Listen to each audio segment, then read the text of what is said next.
अस्सलामुअलैकुम दोस्तों, मैं हूं गुलाम हैदर। आप देख रहे हैं GH हैदर न्यूज़। लुकमान हकीम के बारे में कहा जाता है कि आपकी दानिशमंदी मुस्लिम थी। आपके आका ने आपको बेचने के लिए पेश किया तो एक आदमी जो काश्तकार था आपको खरीद लिया और अपने साथ घर ले आया। आप सारा दिन उसकी खिदमत में मसरूफ़ रहे हत्ता कि रात आ गई। जब आपने इशा की नमाज पढ़ी तो आपका आका सो गया, लिहाजा आप एक खाली कमरे में तशरीफ़ ले गए और नमाज अदा करने लगे।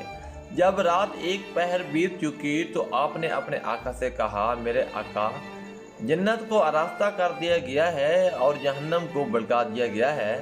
जो शख्स आखिरत की नेमतों को हासिल करना चाहता है वो इतना ज़्यादा सोया नहीं करता। मालिक ने जवाब दिया, ऐ गुलाम, चले जाओ, मेरा रब बड़ा गफूर और रहीम है। ये कहकर वो दोबारा सो गया और हज़रत लुकमान अपनी जगह वापस आ गए। फिर नमाज में मशगूल हो गए। जब रात का दूसरा पहर भी गुजर गया तो आप फिर अपने आका के पास गए और उसको हिलाकर कहने लगे, ऐ आका, जो वक्त गुजर चुका वो तो गुजर गया, अभी भी उठ जाओ और बाकी वक्त में अल्लाह ताला की रहमत को तलब कर लो, तो क्या आखिरत तैयार कर लो, क्योंकि थोड़ी देर बाद ही तुझे आखिरत के सफ़र पर रवाना होना है। अब के बार आपके मालिक ने फिर जवाब दिया, ऐ गुलाम, चले जाओ, मुझे सोने दो, मेरा रब बड़ा गफूर रहीम है, वो निहायत मेहरबान है। हज़रत लुकमान फिर अपनी जगह पर वापस आ गए और नमाज अदा करने लगे। रात का तीसरा पहर बीत गया और सुबह होने के करीब थी तो आपने फिर अपने मालिक के पास गए और कहा, ऐ आका, अब तो परिंदे भी अपने घोंसलों से निकल कर जिक्र में मशगूल हो चुके हैं।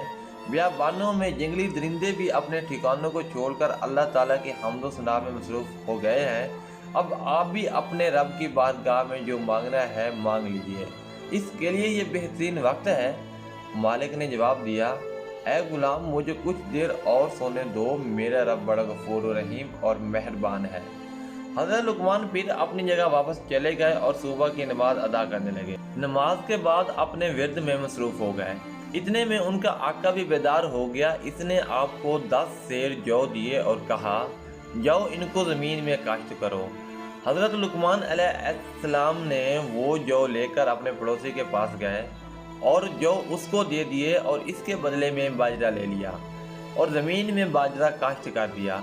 कुछ अरसे बाद वो बाजरा उग आया तो लुकमान और उसके मालिक ज़मीन का चक्कर लगाने गए तो उसने ज़मीन में बाजरा उगा देखा तो कहने लगे, ऐ लुकमान, मैंने तुझे कहा था ज़मीन में जो बोना है, लेकिन तूने बाजरा कैसे बो दिया? हज़रत लुकमान ने कहा, मेरे आका, मेरा अल्लाह बड़ा गफूर रहीम है, वो ज़रूर जो उगा देगा। मालिक ने कहा, तूने दुरुस्त कहा है, लेकिन जब तू ज़मीन में बाजरा बोएगा तो फिर इसमें से जो कैसे निकलेगा? हज़रत लुकमान ने कहा, बिल्कुल उसी तरह आका, जब आप गाफलों की तरह पड़े सोते रहेंगे तो सालेहीन के दर्जात को कैसे पा सकेंगे। दोस्तों, वीडियो को लाइक करके चैनल को सब्सक्राइब कर दें ताकि आप हमारे मालूमाती और दिलचस्प नोटिफिकेशन से आगाह रह सकें।